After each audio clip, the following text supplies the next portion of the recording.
Hello everyone, सभी को good morning. आज अपन बात करेंगे 11th फिजिक्स का जो लेक्चर 4th है। इसमें अपन देखेंगे प्रकृति के मूल बल, और इनमें से अपन ने दो तो पढ़ लिए थे, यानी कि विद्युत चुंबकीय बल और गुरुत्वाकर्षण बल। ये दोनों तो हो गए थे। आज अपन बात करेंगे दुर्बल बल। तो देखिए आप, दुर्बल बल क्या होता है। दुर्बल बल, दुर्बल बल इसको रिप्रेजेंट करते हैं Fw से, यानी कि इसको इंग्लिश में बोलते हैं वीक फोर्स। क्या बोलते हैं इसे इंग्लिश में? Weak force.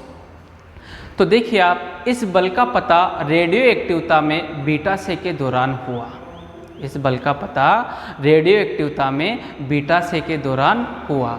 ये बल उन कणों के मध्य लगता है, ये बल उन कणों के मध्य लगता है जो कि रेडियो एक्टिव सक्रिय पदार्थ के से के दौरान उत्सर्जित होते हैं। ठीक। बीटा से के अंतर्गत, बीटा से के अंतर्गत इलेक्ट्रॉन तथा एंटी न्यूट्रॉन यानी कि अनावेशित गामा बार उत्सर्जित होते हैं। तो यानी कि यहाँ पर इलेक्ट्रॉन तथा एंटी न्यूट्रॉन, इनके मध्य लगने वाले बल को दुर्बल बल कहते हैं। ये अल्प प्रास के बल होते हैं। ये क्या होते हैं? अल्प प्रास के बल होते हैं। और इनकी परास नाभिक के आकार यानी कि 10 की घात -15 मीटर की होती है। अब बात करते हैं नाभिकीय बल। तो देखिए आप, नाभिकीय बल, नाभिकीय बल क्या होता है?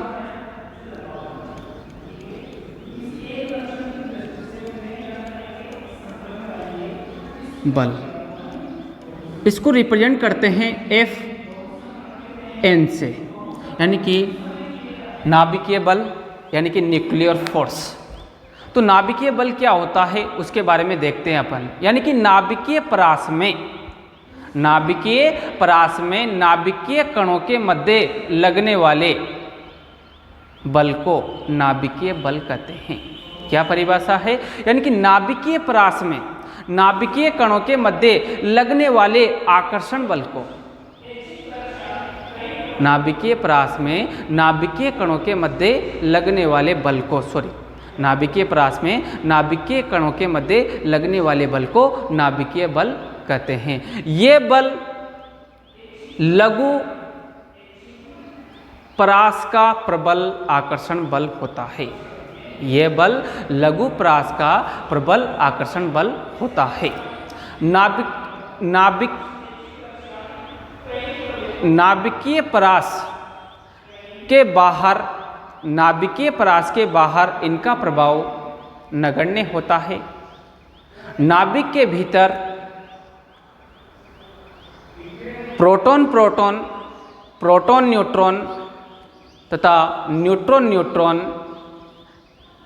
के मध्य प्रबल आकर्षण बल कार्य करता है। यह बल देखिए आप, यानी कि प्रोटॉन प्रोटॉन, प्रोटॉन न्यूट्रॉन और न्यूट्रॉन न्यूट्रॉन के मध्य प्रबल आकर्षण बल कार्य करता है। तो देखिए आप आगे यहाँ पर दो न्यूक्लियॉन्स के मध्य पाई, दो न्यूक्लियॉन्स के मध्य पाई मेसॉन यानी कि कोष्टक में पाई प्लस, पाई नॉट और पाई माइनस के विनिमय से ये बल उत्पन्न होते हैं। इन्हें विनिमय बल भी कहते हैं। उपयुक्त 4 प्रकार के मूल बलों की आपेक्षिक प्रबलता को निम्न प्रकार से व्यक्त किया जा सकता है। यानी कि उपयुक्त 4 प्रकार के मूल बलों की आपेक्षिक प्रबलता को निम्न प्रकार से व्यक्त किया जा सकता है। तो देखिए आप यहाँ पर देखिए, Fg अनुपात Fw अनुपात Fe अनुपात F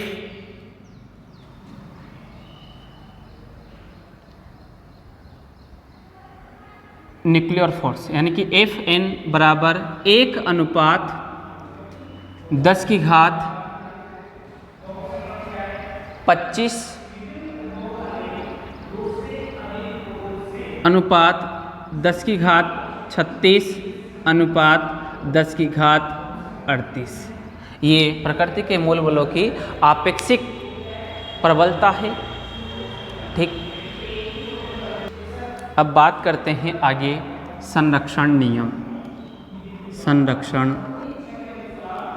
नियम, संरक्षण नियम,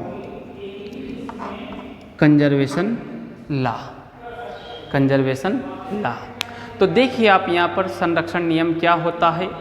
जब किसी निकाय पर कोई बाह्य बल आरोपित नहीं होता है तो निकाय से संबंधित राशियां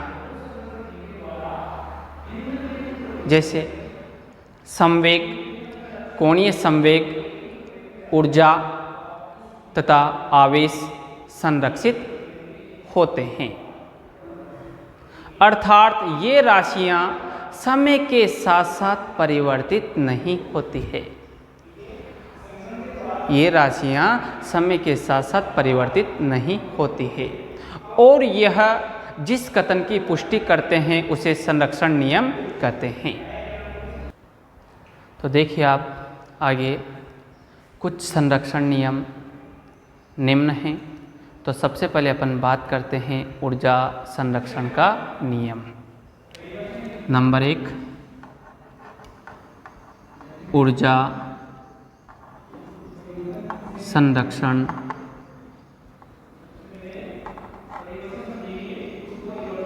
का नियम। तो देखिए आप, यानी कि ऊर्जा संरक्षण का नियम क्या कहता है उसके बारे में बात करते हैं। ऊर्जा संरक्षण का नियम, तो देखिए आप, यानी कि इस नियम के अनुसार, इस नियम के अनुसार ना तो ऊर्जा को उत्पन्न किया जा सकता है और ना ही इसे नष्ट किया जा सकता है। इसे एक रूप से दूसरे रूप में परिवर्तित किया जा सकता है। जैसे घरों में प्रयुक्त होने वाली विद्युत मोटर विद्युत ऊर्जा को यांत्रिक ऊर्जा में परिवर्तित करके पानी को नीचे से ऊपर चढ़ाती है। अब बात करते हैं रेखीय संवेग संरक्षण का नियम, यानी कि नंबर 2,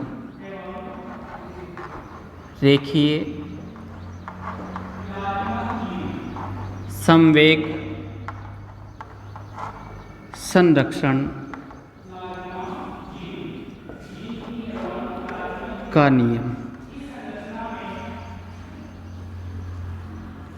रेखीय संवेग संरक्षण का नियम, तो देखिए आप, यानी कि इस नियम के अनुसार जब किसी निकाय पर कोई बाह्य बल आरोपित नहीं होता है, जब किसी निकाय पर कोई बाह्य बल आरोपित नहीं होता है तो उस निकाय का रेखीय संवेग संरक्षित होता है। उस निकाय का रेखीय संवेग संरक्षित होता है। देखिए आप आगे, देखिए, यानी कि किसी निकाय का द्रव्यमान m है और उसका प्रारंभिक वेग u तथा अंतिम वेग v है। ठीक, यहाँ पर किसी निकाय का द्रव्यमान m, प्रारंभिक वेग u तथा अंतिम वेग v है। तो यहाँ पर निकाय पर F बल लग रहा है।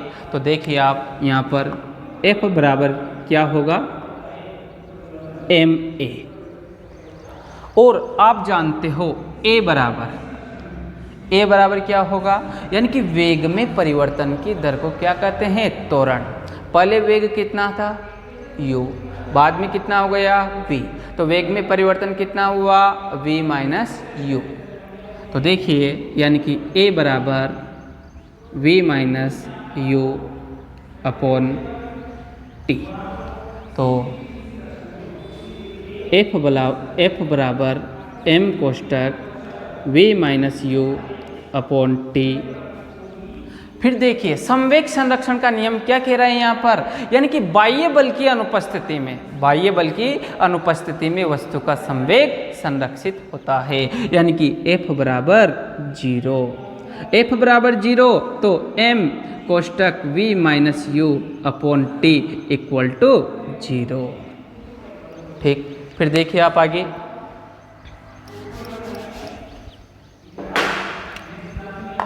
m कोष्टक v माइनस यू बराबर 0, यानी कि m v minus m u बराबर 0, एम वी बराबर एम यू।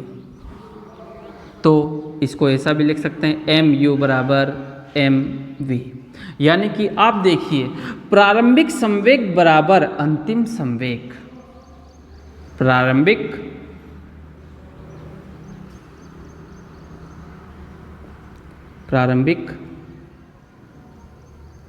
संवेग बराबर अंतिम संवेग, यानी कि प्रारंभिक संवेग बराबर अंतिम संवेग। फिर देखिए आप फॉर एग्जाम्पल, यानी कि बंदूक से गोली का चलना, यानी कि जब बंदूक से गोली चलती है तो वहाँ पर क्या होता है, संवेग संरक्षित नहीं होता है। अब देखिए, यानी कि तीसरे नंबर की बात करते हैं संरक्षण नियम की, यानी कि तीसरा नंबर कोणीय संवेग संरक्षण का नियम, कोणीय संवेग संरक्षण नियम, कोणीय संवेग संरक्षण नियम। तो देखिए आप कोणीय संवेग संरक्षण का नियम क्या कहता है, यानी कि जब किसी निकाय, जब कोई निकाय घूर्णन गति करता है, जब कोई निकाय घूर्णन गति करता है तो उस निकाय पर आरोपित बाह्य बलाघूर्ण का मान 0 हो, यानी कि बाह्य बल आघूर्ण अनुपस्थित हो, तो निकाय का कोणीय संवेग क्या होता है, संरक्षित होता है। यानी कि जब कोई निकाय घूर्णन गति करता है, जब कोई निकाय घूर्णन गति करता है तो उस निकाय पर आरोपित बाह्य बलाघूर्ण अनुपस्थित हो तो निकाय का कोणीय संवेग संरक्षित होता है। ग्रहों की गति में कोणीय संवेग संरक्षित होता है। अब नंबर 4 बात करते हैं आवेश संरक्षण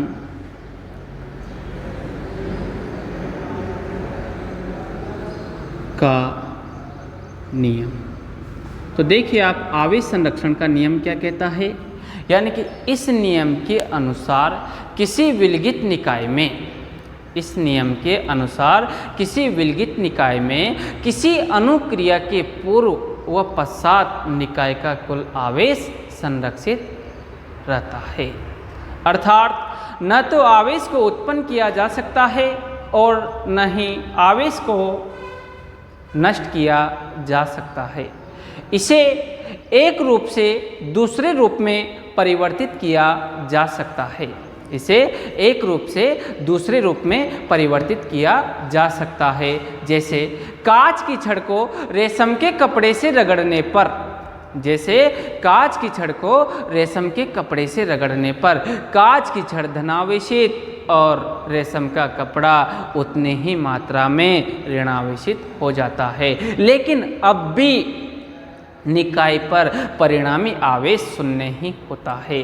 अतः अभिक्रिया से पहले भी निकाय पर परिणामी यानी कि कुल आवेश का मान 0 होता है और अभिक्रिया के बाद में भी आवेश का मान 0 होता है। अतः आवेश यानी कि आवेश का क्या होता है, यहाँ पर संरक्षण होता है।